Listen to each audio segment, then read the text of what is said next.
बोलो जय गुरुदेव तेरी सुने, बोलो शिव भगवान की जय, बोलो रामजन गुरु जी की जय। सबने राम राम है। चैनल में स्वागत है। जय गुरुदेव तेरी सुन चैनल है। तो चौथो अध्याय और शुरू करा। नारद का अपना वानर रूप देख के क्रोधित होना। शिवदूत के ऐसे वचनों को सुनकर श्री नारद जी के समीप ही जल में अपना जब प्रतिबिंब निहारा तो हैरान रह गए। अपना वानर के रूप में देखकर क्रोध के वशीभूत हो गए। क्रोध तिलमिला उठो।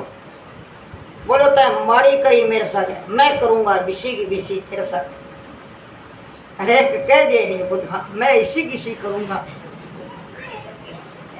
तब तो नारद जी ने सबसे पहले समीप खड़ी दोनों शिवदूतों को श्राप दिया। हंसिया बन श्राप दे दियो। बोलो तुम ब्राह्मण कुल में उत्पन्न होकर घोर राक्षस हो जाओ।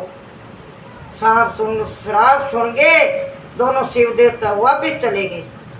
जब श्री नारद जी ने अपनी असली स्वरूप को देखा तो वह भगवान विष्णु पर इतना क्रोधित हुआ कि उन्होंने अपने हृदय में निश्चय किया कि आज तो मैं विष्णु को श्राप देगा ही रहूंगा, दूंगा।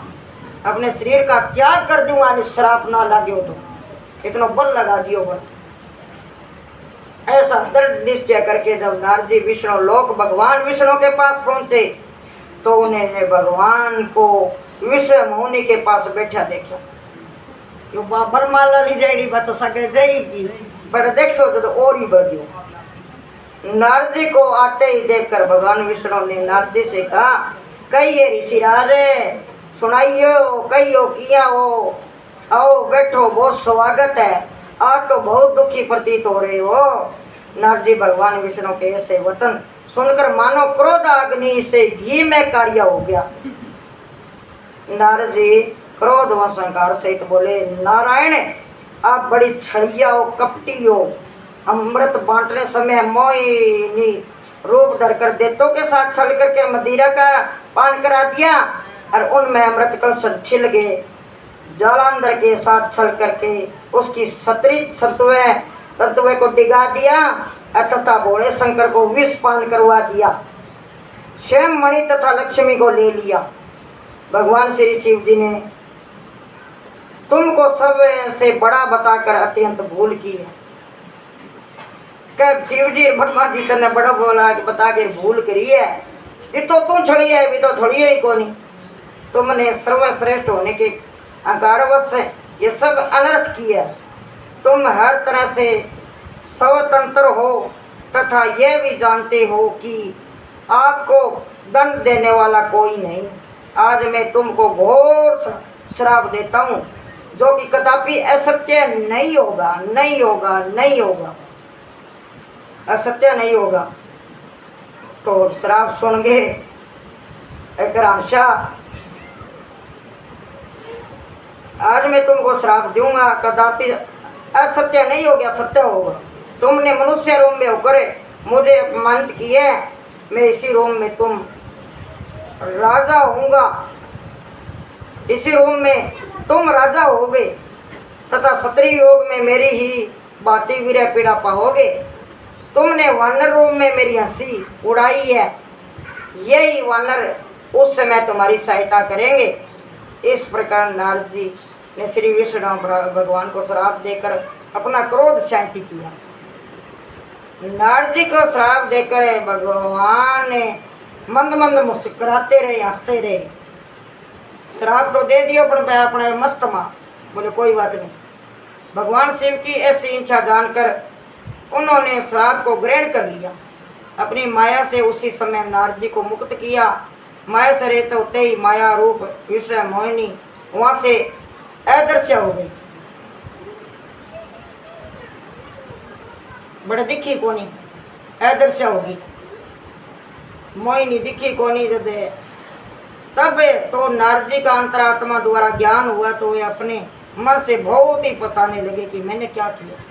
मैंने तो पहले ये लिया था भाई काम बस होऊंगा भी नहीं, मेरा ये नियम है, नियम ही टूट गया, क्या हुआ।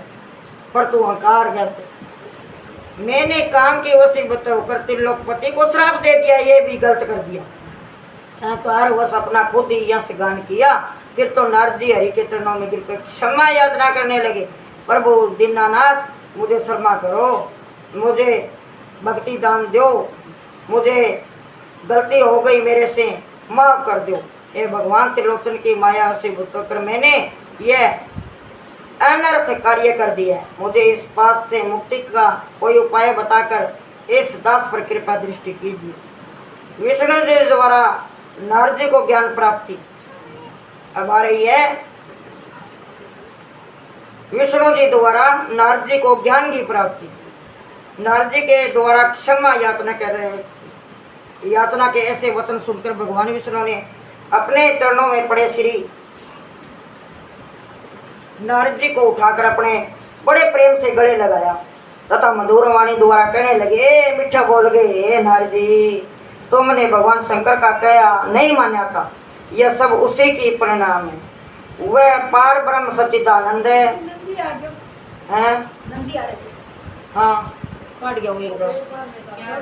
सत्व रजतम से दूर है, निर्गुण निर्विकारी है, उन्हें वरदान है, मैं सर्वश्रेष्ठ बना हूँ।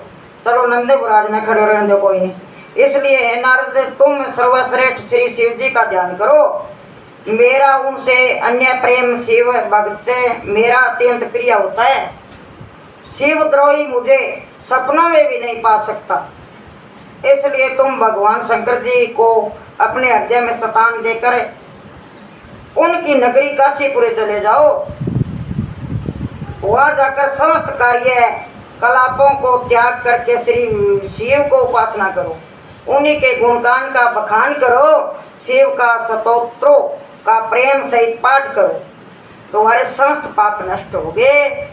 काशीपुरी में त्रिनेत्री भगवान शंकर जी के दर्शन करने के पश्चात अपने पिता ब्रह्मा जी के निकट जाकर भगवान श्री शंकर के नाम की महिमा को जानो, क्योंकि चतुर्मुखी श्री ब्रह्मा जी भगवान शंकर जी के अन्य भक्त हैं। ये समझ दी नारद जी को विष्णु जी ने। तो बोलो जय गुरुदेव तेरी सुने, बोलो शिव भगवान की जय, बोलो रामनारायण गुरु जी की जय, हर हर महादेव, जय गुरुदेव तेरी सुने, रामनारायण गुरु जी की जय।